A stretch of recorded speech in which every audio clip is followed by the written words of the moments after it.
Do you know why God personally created the human heart with his own hands?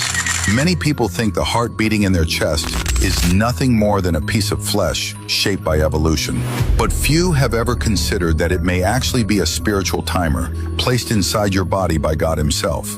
And in the very moment he designed the heart, he had already decided to use it to accomplish 3 spiritual purposes in your life. First, the heart reminds you that you are not meant to live on this earth forever. God did not allow you to live